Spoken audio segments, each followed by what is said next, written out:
সাবানের মধ্যে আগুন জ্বালিয়ে কোনো কাজ হবে না। যদি আপনি এই সিক্রেটটি না জানেন, আপনি হয়তো অবাক হচ্ছেন। একে তো সাবানের মধ্যে কেউ আগুন জ্বালায় নাকি? সাবান আর আগুন দিয়ে এমন একটা জিনিস তৈরি করতে পারবেন যা আপনার চরম বিপদে মারাত্মক সাহায্য করবে। দেখুন, এখানে যে কোনো কোম্পানির একটা সাবান নিলেই হলো, আর এই সাবানটাকে গ্রেট করে নিতে হবে। তবে গ্রেট করার ক্ষেত্রে অবশ্যই গ্রেটারের চিকন অংশটা দিয়ে গ্রেট করতে হবে, যাতে সাবানের দানাগুলো একেবারে পাউডার হয়ে যায়। এই যে দেখুন, এখানে অর্ধেকটার মতো সাবান গ্রেট করে নিয়েছি।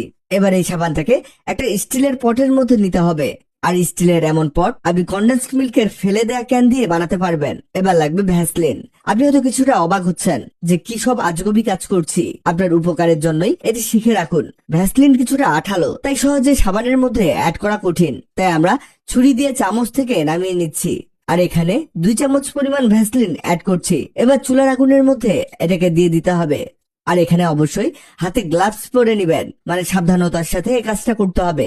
দেখুন, যত সময় যাচ্ছে এটা কিন্তু গলতে শুরু করেছে। আর যখন সাবানগুলো গলতে শুরু করবে তখন কেমন দেখায় দেখিয়ে দিচ্ছি।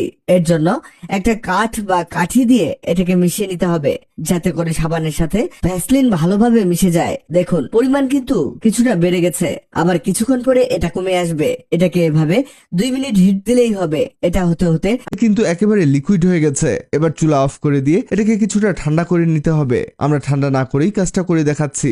এই দেখুন, এগুলো এক প্রকার টিস্যু। এই টিস্যুগুলোকে এর মধ্যে দিয়ে দিব। আপনি নরমাল কাগজ, পুরনো ছেঁড়া কাপড়ের অল্প একটু অংশ অথবা নরমাল টিস্যু এতে দিতে পারেন। তবে অবশ্যই কিছুটা ঠান্ডা করতে হবে, তা না হলে আমাদের এটার মতো পুড়ে যাবে।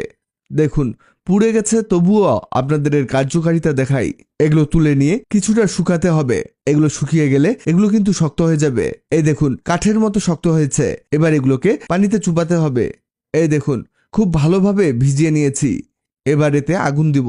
দেখবেন এটা ভিজলেও জ্বলতে শুরু করেছে, তাও আবার অনেক বেশি জ্বলছে। এগুলো বানিয়ে আপনি রেখে দিতে পারেন। আপনি যে কোনো ট্যুর বা বনভোজনে এগুলো নিয়ে যাবেন চুলা জ্বালানোর জন্য, অথবা ক্যাম্প ফায়ারে এটা খুবই উপকারে আসবে। আর আগুন জ্বালানো নিয়ে আপনাকে কষ্ট করতে হবে না। ভিডিওটি আপনার কাজে আসবে, তাই দ্রুত খুঁজে পেতে টাইমলাইনে শেয়ার দিয়ে রাখুন। ভিডিও